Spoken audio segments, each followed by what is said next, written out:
The second I saw that laminated private property sign floating down the creek like some kind of sad little raft, I just knew the HOA was at it again. You ever get that sinking feeling like, oh, here we go, another chapter in the circus? That was me, right there on the bank, boots half in the water, watching my own sign bobbing along. Name's Yarden Dorsey, by the way. Bought myself a quiet little patch of land out at the edge of a North Carolina neighborhood, real tucked back, with a creek winding through the woods, which, for the record, came with deeded creek rights. My name on it. Fishing, swimming, skipping rocks. Hell, just sitting with a cold beer letting the world pass by mine. Not the community's. And believe me, the HOA knew it. I made damn sure they did. Didn't matter.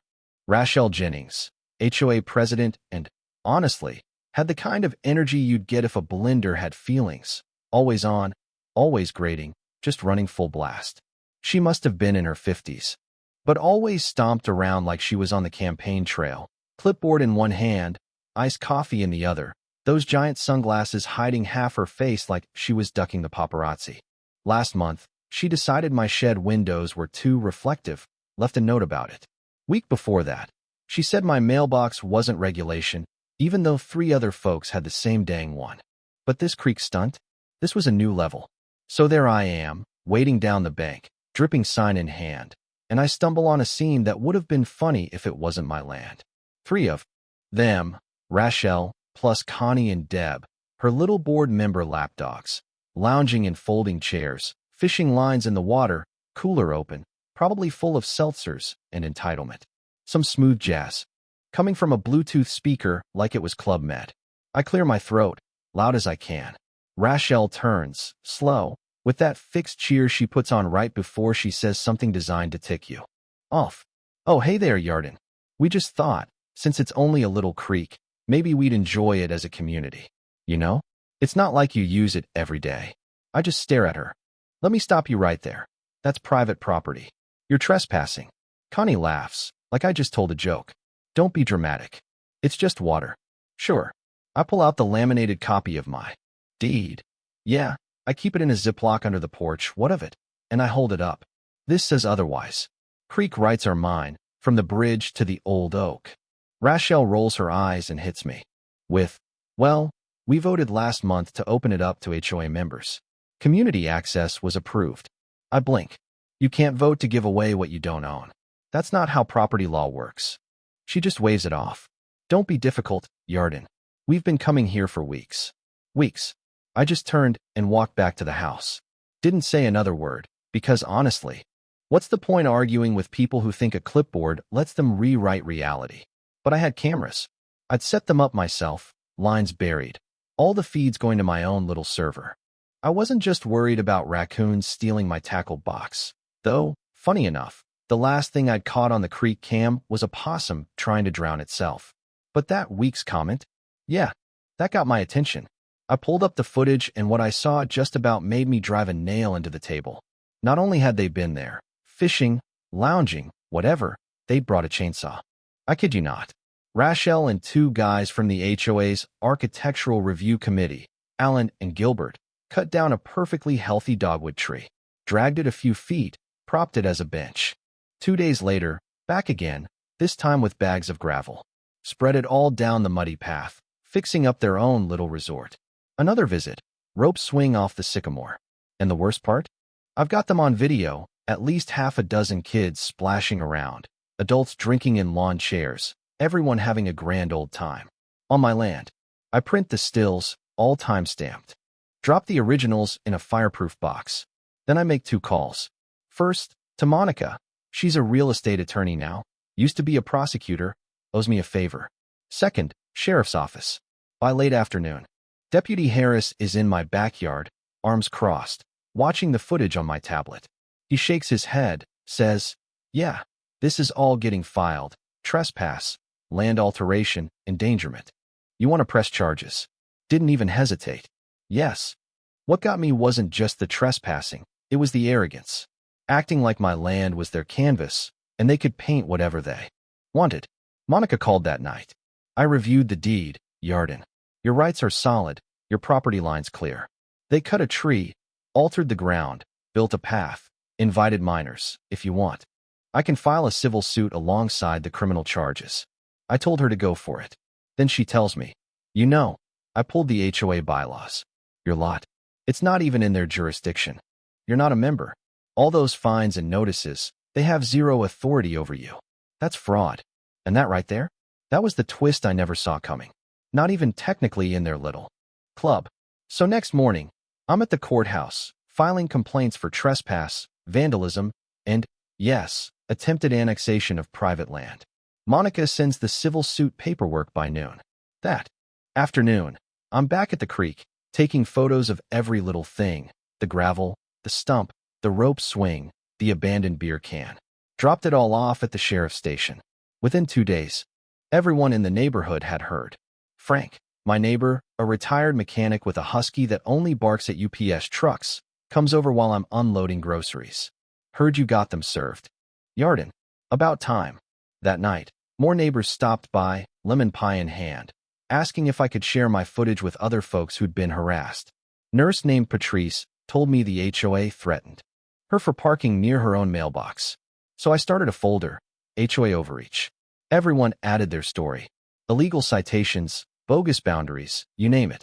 By the weekend, the HOA called an emergency meeting. I didn't go. Monica went, as my lawyer, and handed each board member a packet. Footage, the complaint, proof their rules didn't apply to me, and a warning about further harassment. She told me later Rachel turned the color of spoiled cranberry juice. Monday, Gilbert resigned. Connie tried to blame Deb, who was out back arguing with a landscaper. The rope swing vanished overnight, but the sheriff's office still served citations, trespass, land alteration, endangerment, fines over $15,000. Personal liability, not HOA funds. Out of pocket. Spent the next few days fixing up the creek, planting a new dogwood, even added 2 more cameras. Wasn't worried, not anymore. Folks had seen what happens when you push the wrong property owner. 3 days after the big meeting, white SUV rolls up, tinted windows, parks at the edge of my lot for 10 minutes. Guy takes photos of the creek, the new sapling, my mailbox. Never speaks. I already know who sent him. Monica confirms it. The HOA's law firm filed for a property reassessment, hoping to trigger a zoning review. Maybe trip me up on some technicality. Only problem? Deputy Harris had already involved the county planners because of the trespass. The reassessment just flagged them, not me. Next morning, county inspector comes by. Got a lot of complaints in this district, Yarden. Yours makes 7. The HOA's own community garden is 20 feet over the county line.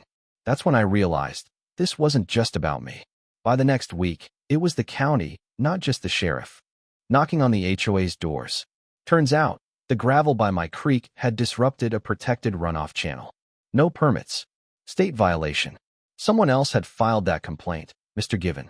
Retired biology teacher, now neighborhood legend. He'd been documenting the HOA's shenanigans for months. They fined me for composting leaves last year, he said, but they're dumping gravel like it's a playground. Within days, the HOA got hit with a cease and desist. The lawyer quit, citing conflicts of interest. Turns out, Rachel hid half the story from her own attorney. Residents were done playing nice. Volunteers called an open forum outside the community center, flyers, folding chairs, open mic for anyone with a story. I wasn't planning to speak. But then Rachel showed up, arms folded, Deb and Connie flanking her like some reality show villain. Dad of 3 got up, told how the HOA fined him for putting a swing in his yard. Rachel butts in. Let's not confuse enforcement with harassment. That's when I stepped forward. You mean the same bylaws that don't even apply to me? Or the ones you used to cut down my tree? I held up the folder. County, sheriff, environmental citations. Pending fines over $25,000. And that's before the civil suit. The crowd was dead quiet. Then I told them, I've filed with the state HOA board. At least 9 of you have fines for violations that don't even exist. That's financial misconduct. I've got a surveyor documenting any encroachments, if your fence or driveway isn't matching your deed, bring it to me. We're building a class action. Next day, State Attorney General's office calls. Turns out, the HOA citations to non-members might be consumer fraud. Subpoenas fly. Bank records, internal emails, all of it. The real rot surfaces. Rachel and Gilbert had reimbursed themselves for gear that never arrived. Over $8,000, half routed to Gilbert's nephew's company. 2 weeks later, Rachel's arrested for falsifying records and fraud. Gilbert too. Deb and Connie tried to play dumb, but their emails signed off on every project. Monica files the civil suit, not just for damages, but legal fees, restoration, emotional distress. The judge fast-tracked it, said it was public interest. Full payout, court order to post. Jurisdiction signs. But the kicker, at the final hearing, Monica handed the judge a motion signed by 40 residents, calling to dissolve the HOA's board. Passed just like that. New board got voted in. Nurse, firefighter, even Mr. Given. They froze all fines, started over. Month later, I'm down by the creek, new dogwood taking root, rope swing gone, everything set right. Frank walks by, nods. Feels like a neighborhood again. I just rest a hand on my fence post. Took a lot of noise to get to this quiet. 3 months pass, peace settles in. No more mailbox warnings, no more rogue lawn signs. Then, I get a certified letter from the county, property flagged for unreported structures. Blurry drone photo of a platform. Except, it's not my land. It's county greenbelt, right by the creek, and someone's used my parcel number to pull the permit. I drive down to planning, find a permit for a wildlife observation deck, signed by Deb Laramie, using my info. Called Monica, she said. That's fraud, Yarden. Big time. Next day, footage comes in. Crew building a deck, high-vis vests, no company name, moving fast. 5 weeks earlier, right in the board transition window. I walk out to see it myself. 10 by 12 feet. HOA sign nailed to a tree. Cameras in use warning. Call the sheriff. Deputy Harris and the county rep show up. They not only built on public land. The rep says they misfiled the permit. That's identity misappropriation. Deputy's face is stone. Not just civil. This is criminal. Next morning, Deb's arrested, hauled out in a robe. Protesting the whole way. HOA board releases a statement, blaming Deb, but Monica finds the trail. Connie approved the reimbursements, tried to disappear after 2 weeks on the new board. Assistant DA lays it out. Conspiracy, fraud, misappropriation of funds. Warrants issued. Connie arrested in Raleigh, admits Rachel started the project. The plan was to claim an ecological improvement, absorb it into the HOA map, then just hope no one checked. Judge freezes their assets, liens the HOA's old account, repays the county. Then comes the final straw.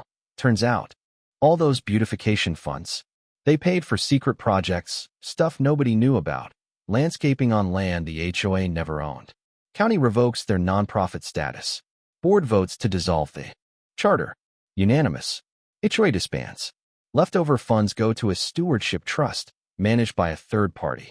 The platform's dismantled in days, evidence boxed up, ground restored. I help plant willows. Good. For the creek bank. That weekend, neighborhood potluck.